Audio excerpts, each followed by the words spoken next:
I'm excited to be able to teach today. We're going through this book by Thom Rainer called I Will, 9 Traits of the Outwardly Focused Christian. Let me give you all, I'm not from Texas, I don't know why I keep saying y'all. Let me give you guys a little recap of what we talked about last week. So last week we were in the auditorium. That was fun. I really like being in a smaller room like this just because I feel like it's easier to have conversations. It's not quite as spread out. So our recap was we talked about the problem with country club Christianity. Does anyone kind of remember a little bit of that conversation where you can have this mindset about church where it's like, well, you've been there forever and you're a faithful member, you give consistently, you show up, and that sort of entitles you to privileges and perks, entitles you to show up and be served and receive, when really maybe a better image of church is more about giving than receiving. So it's really kind of an attitude. So we talked about that attitude, that country club Christianity, it's sort of self-centered, it's an expectation to receive a blessing. So that was I'd say like our main idea from last week. And I kind of use this phrase, the church is here for you, and it is because we are a loving community. We want to support each other. We want to help each other. If you're going through a hard time, please don't suffer alone. Please don't just feel like it's all up to you to handle it. Like you've got a church family that's here. We want to help. So the church is here for you. It's just not here only for you. That it's not all about you, especially if you've been sort of blessed and healed and you're in a better place now. It's sort of like time to turn our attention to others, those either outside of the church, in our community, or other members of the church who are hurting. So if you are a healthy, mature Christian and you've been here for a while, you shouldn't expect the church to just drop everything and cater to your every need. Eventually we have to go and help those who have genuine needs and reach outside of our community. Does that all kind of ring a bell for anyone? Remember a little bit of that conversation? All right. Well, we talked about instead of country club, maybe some different images like the hospital. So church can be a hospital that blesses people, helping the hurting. Church can be sort of like basic training boot camp that equips people to go out and live out God's purpose for their life. And then the last one, the body, that's the metaphor that Paul uses in the New Testament. The church is like a body. Everyone is a different part of the body. No one gets to be the head because that's Jesus, but we're all different parts of the body. And ideal world, we are working together towards the same purpose, the same mission. Not everyone has the same function or job, but we all have the same goal. Love God, love our neighbors, make disciples. The problem becomes when one part of the body thinks that they're the only one that matters, or that they're more important than the others, or that they don't really need the other little insignificant parts of the body, or when the different parts of the body are like, well, my foot wants to go this way, and my arm wants to go this way, and my eyes just can't handle it all, they're just going to close. And so the body is all disjointed, trying to accomplish contradictory things. Everyone is working hard, but no one is working together. So the body's not going to accomplish anything. So some of the different images that Paul uses in the New Testament. All right, so what we're going to do now is let me just give you a preview of the main idea from today's class. It's going to be focused on the first chapter of that book, I Will, by Thom Rainer. Like I said, grab the book if you'd like. It's a great book. It's a quick read. It's encouraging. It's challenging. But you don't have to buy the book and read it in order to come to this class because we're going to try and talk through it together. But the first chapter is kind of like this. It's kind of like talking about the bridge between our attitudes, like our mindset, and our actions. So sort of who we are and what we do. Now the book is a lot about what are we supposed to do as Christians. Like I Will, 9 Traits of the Outwardly Focused Christian. A bunch of stuff that we are supposed to do as followers of Jesus. But Thom Rainer, the author, who has been a pastor and been a church consultant and just tons of experience with a lot of different churches all over the country, he has seen enough to know that if you just rush into doing Christian actions without talking about heart and attitude and mindset first, sometimes what happens is people end up doing the right things for some pretty suspicious reasons, or the right things for selfish reasons. So it's kind of like what we're going for here is we want to do the right things because obedience to God matters and following Christ matters, and we can't just sit around and do nothing as Christians. Like we have to do the right things, but we want to have the right mindset about it too. Sometimes people do really Christian types of things And it's because they don't really know if God truly loves them, and they feel like their salvation is just always like, they're always at risk of losing it, so they feel like they have to keep doing more and more and more and more and more just to sort of earn God's love and his favor, and that's not really the right kind of attitude. Or maybe someone just goes out and does all these amazing things for the Lord because they want to become popular in the church, and they want people to praise them and notice them and congratulate them, and it kind of becomes a way of inflating their own ego. So yeah, we want to do the right things, but we have to be grounded in sort of the right reasons for doing those, right? All right, so that's a little bit of what we're going to talk about today. And let me just catch up on my notes here. All right, on your handout, every week I'm going to have one of these for you. It's going to have the same picture at the top every week. That's the graphic for our class, but just pay attention to the date on it. And I'll save handouts from each week. If you miss one, come find me after class. I can get you them. But there's a quote on here from a minister from a couple hundred years ago, George Whitefield. Can I have a volunteer from the audience read this quote, either off of the screen or off of your handout? It's in the blue text near the top of the front page. Volunteer to read that. All right. There are many who go on in a round of Christian duties, or religious duties, who think that they will go to heaven when they die. But if you examine them, though they have a Christ in their heads, they have no Christ in their hearts. Okay, George Whitefield dropping some truth bombs a couple years ago, and he was a minister in the church. And I guess here's my question. What do you think he was seeing, either in his churches, in his country, in his society, that motivated him to write those words? There are many who go on in a round of religious duties who think that they will go to heaven when they die. But if you examine them, though they have a Christ in their heads, they have no Christ in their hearts. What do you think he was noticing that prompted him to write those words?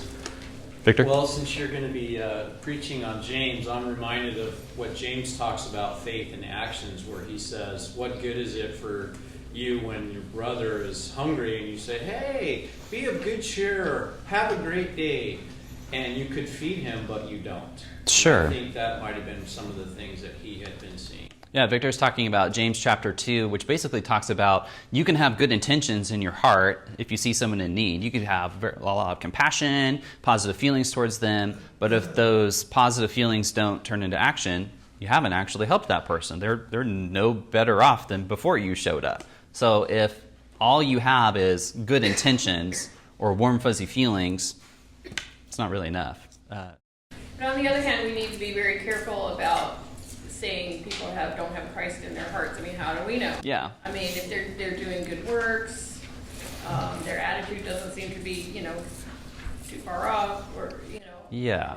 That is sort of like you're taking the role of God to be able to say, well, I know, you know about Christ in your head. It's obvious to me you don't have Christ in your heart. That is sort of like something that we don't really know as outsiders. So if we were to make this a little bit more accurate, we could probably say it seems as though they don't have Christ in their hearts, right? So the difference between head and heart here probably has to do with the difference between doctrine and attitude. So they might know all the right things about Jesus and be able to rattle off some really impressive theology. Like they've been there, done that. They showed up at Sunday morning Bible school. Like they're Bible students. They're really good Bible students.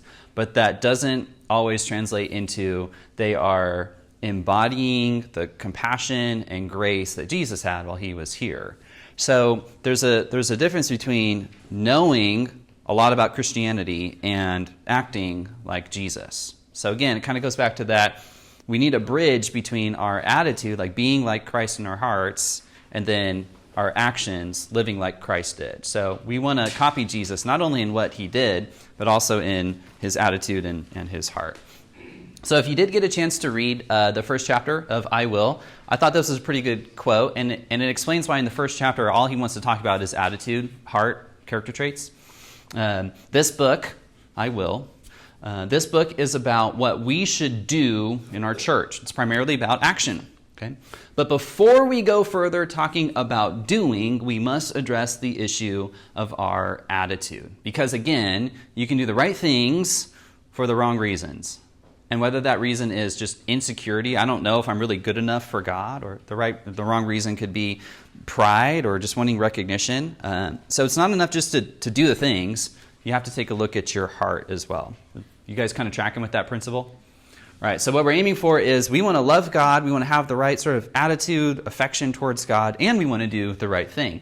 And you can turn to several verses in the Bible that pair that idea of loving God and having the right kind of heart with going out and doing the right kinds of things. Those are portrayed as two sides of the same coin, or something that is supposed to work in tandem with each other. One of those verses, and this is on the right side of your handout, towards the bottom, Deuteronomy 11, verse 1. I was just searching for verses in the Bible where it paired the word love with the word obey. Right? If we really love God, if we're really seeking after Him, that's going to include obedience. So love for God, heart, matches up with our obedience. So Deuteronomy 11:1. Someone want to read that one for me, loud and proud? Love the Lord your God and keep His requirements, His decrees, His laws, and His commandments. So there is a love for God, which is an attitude, and it's our feelings. It's also a decision. But there's also this expectation that we would actually go out and obey the things that God is telling us to do. Is it possible to obey the commandments without really loving God? Maybe. You're just kind of going through the motions. You don't really care about God, but you're just taking the letter of the law and trying to do it as perfectly as you can. Is that what the Pharisees were doing? Yeah, maybe. We don't really know how much they love God or not, but they certainly honed in on some pretty legalistic types of things. There was an author. He wrote a book. I forget what the title was. I wasn't planning on talking about this, so I don't have all the details. But he tried to follow the Bible as literally as he could for a year. Mm-hmm. And I feel like, if I remember his story, he didn't really believe in God. He just wanted to show sort of how ridiculous it was to try and take the Bible literally. So he went out and tried to follow every single command, but it wasn't coming from a place of a love for God. It was just, let's go through the motions. Let's just try and do as much as we can, right? Was it like a year of living biblically or literally or something like that? Yeah. Am I kind of summarizing it right? He's learning as he goes. He doesn't read through and study and go, okay, this is what I'm going to do. Yeah. He opens up and, I'm going to start by doing this. Yeah. Right? Yeah. It's just, let's just do the thing, but with no sort of grounding in the gospel story, no love for God. It's just doing the thing. So I think it's also possible to really love God and appreciate who He is and everything He's done for us, and then just never do anything about it. You just kind of sit at home, watch TV, you're in love with the Lord. It never translates into action. So, what we're aiming for here is both, right? So that's Old Testament. New Testament, this is Jesus speaking. Towards the end of His life, one of His last sort of discourses with the disciples, after He's washed their feet, he has a chance to sit with them, John 14, 15, 16, and then He prays in the garden after that. So one of the last things He says, whoever has my commands and keeps them is the one who loves me. So He makes that even more explicit. If you love me, you will keep my commands. Anyone who loves me will obey my teaching. My Father will love them, and we will come to them and make our home with them. So we want to love God with all of our heart, for sure. We want to obey Jesus in the way that we live, for sure. And ideally, both of those we would be really strong in our heart, in our love, and then as well as our obedience. So if we really love God, we'll obey His teaching. That's kind of the principle that we're starting with right now. So the question, or I guess maybe the point that we need to keep in mind, is that sometimes people can go and obey all of the teachings without really loving God, really doing it for the right reasons. And this is something I think that long-term Christians need to be mindful of. That our relationship with God can, doesn't mean it will or always or for everyone, but it can turn into, I'm just going to keep doing my weekly Christian routine.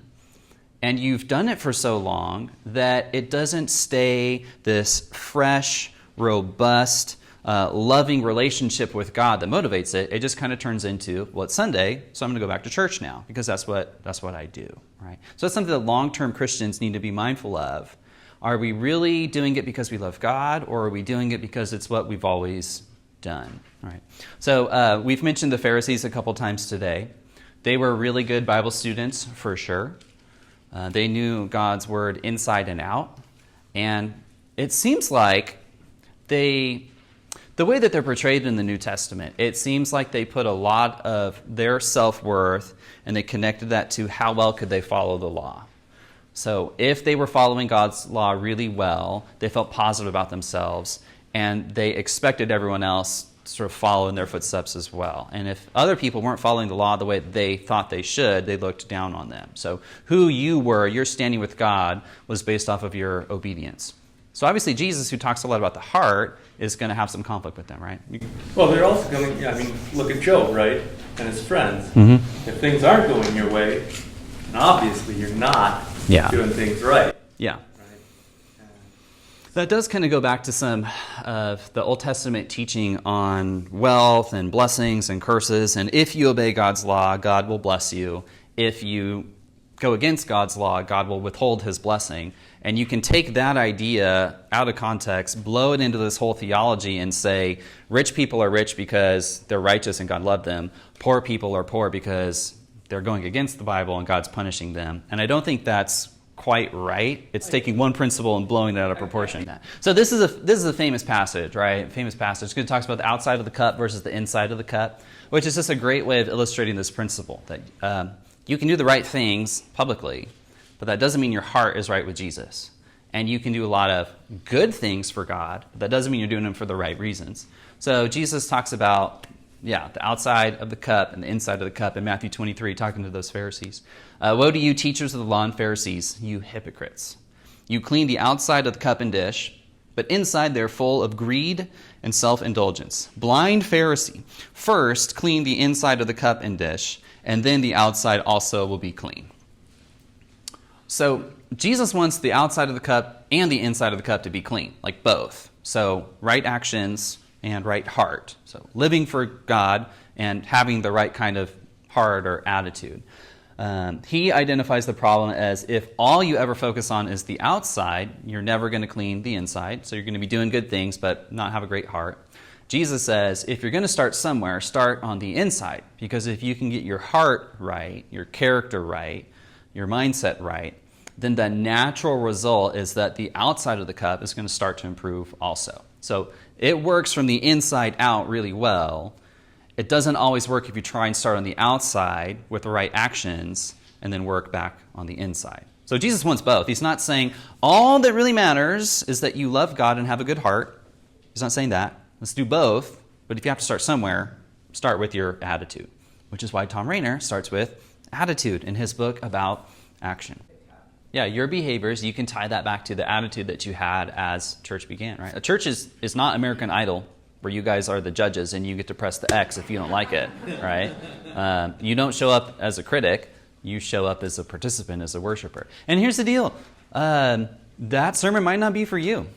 And we're not here to worship you. We're here to worship God. And church is here for you. It's just not here only for you. So if there's one sermon out of the year where you're like, that just wasn't for me, it was probably for someone else, right? And if you can have that attitude about it, it'll soften your heart and stop you from being really negative and, complaining about it. All right, we got a lot of hands now. Let's go Vaughn, and then Jane, and then it's Justin, right? Vaughn, you're up. How would be the right way to handle these people that are sitting on a curb, you pull up, and they want a handout? Yeah. How am I supposed to handle that when I see them smoking, drinking a bottle of gin? That's a very nuanced question. On the one hand, it's like, well, you help them and you let the Lord deal with everything else. Like, on the other hand, I don't feel that great about helping in a way that isn't actually helpful for them long term. And you can help someone in a way that just enables them to continue to make poor decisions. If it's really obvious they're still stuck in the middle of an addiction or destructive things and you're just enabling that, I don't think you're helping long term. But it takes a bit of a relationship and time to know how can you help in a way that's actually helpful. I don't have a great answer on what to do in that moment. I mean, I would... Well, I struggle with that.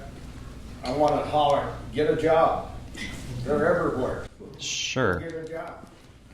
And there could be some really valid reasons why they can't work at the same time. So I'm with you. Yeah, like go get a job at the same time. Well, does God want me to stop the car, get out, put him in the car, take him somewhere? Yeah. Or what does he want me to do?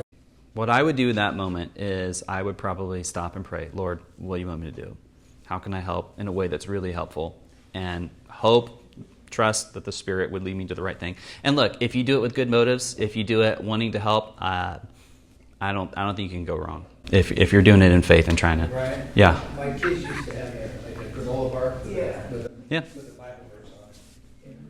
Yeah, I think food can be helpful, and having something ready in your car, a little blessing bag, can be cool.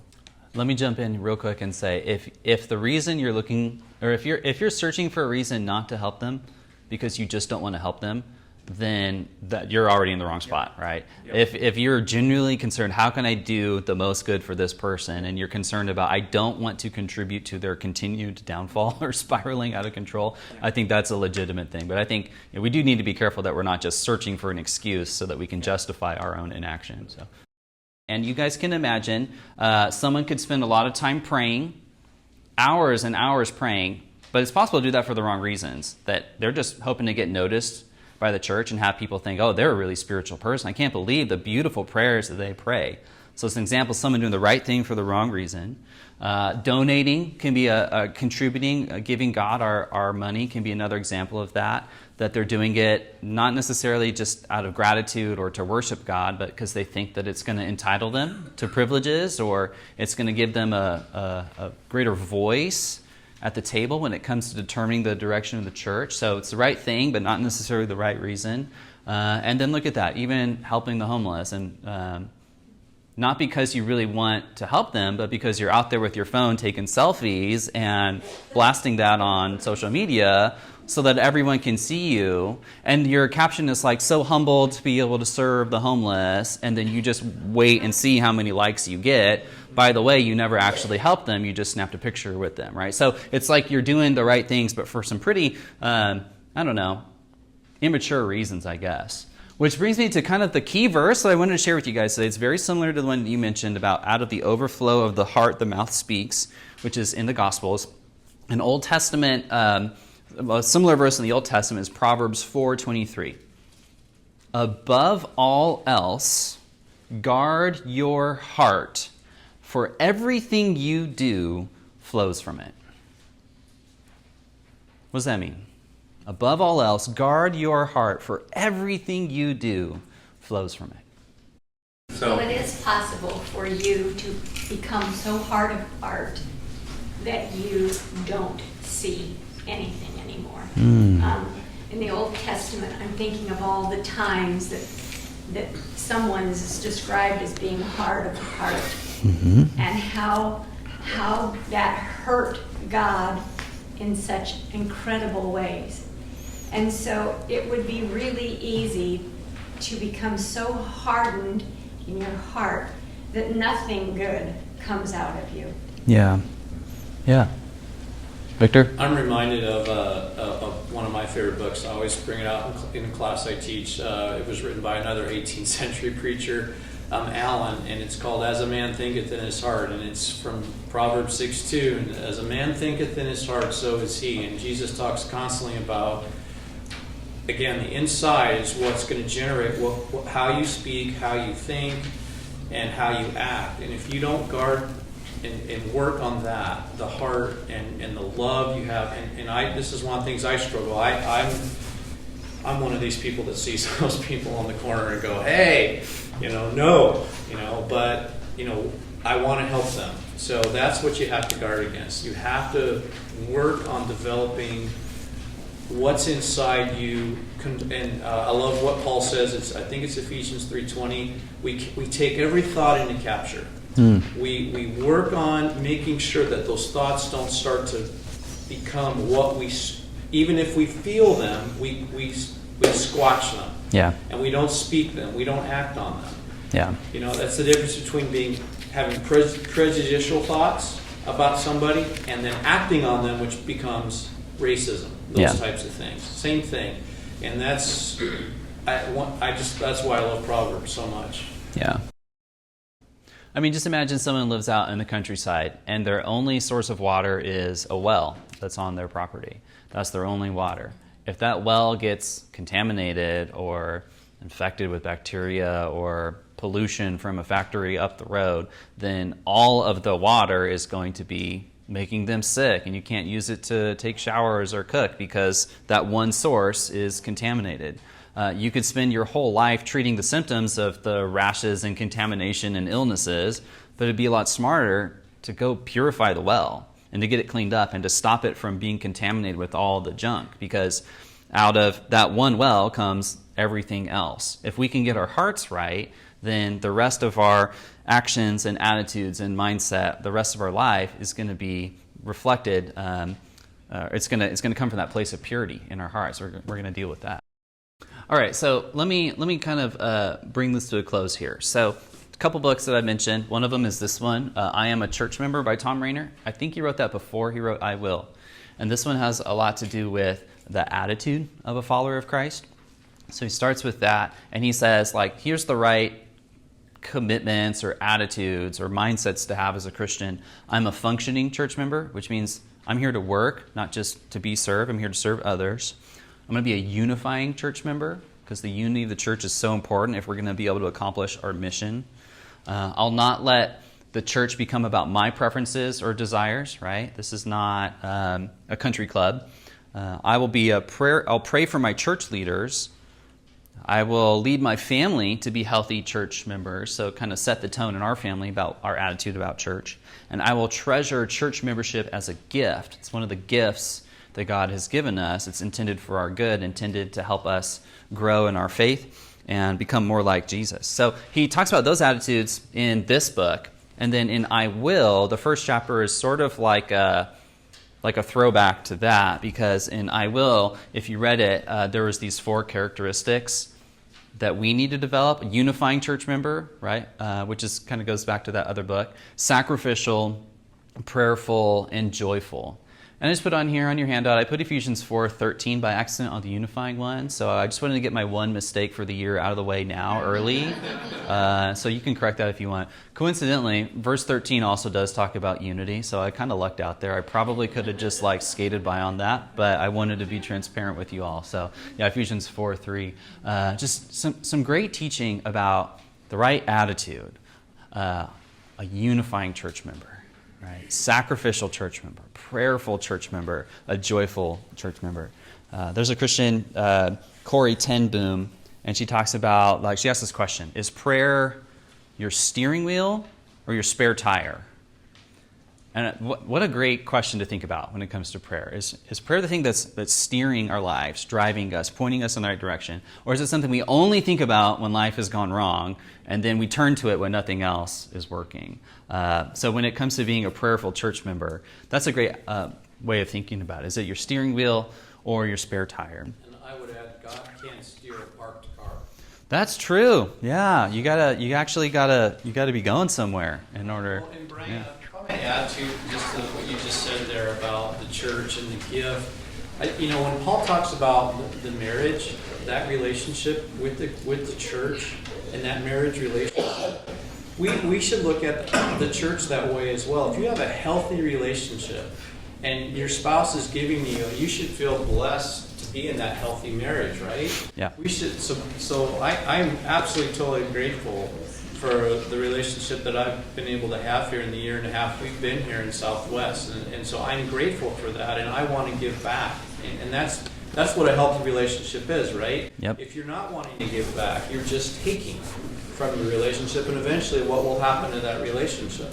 It's going to degrade, and you're going to lose it. It's going to be one-sided. Yeah, Right. Absolutely. All right, well, that's pretty much all the time we have today. The main idea is, as we continue this class, we want to learn how to do the right things, but it has to come from the right place in our hearts. The right things for the right reasons. Next week we'll be in chapter 2 of the book, so go ahead and read that if you'd like. Even if you don't, come back next week and we'll have a good conversation. We're going to do chapters 2 and 3 next week, if I remember right. Gathering together to worship and gathering together in small groups. So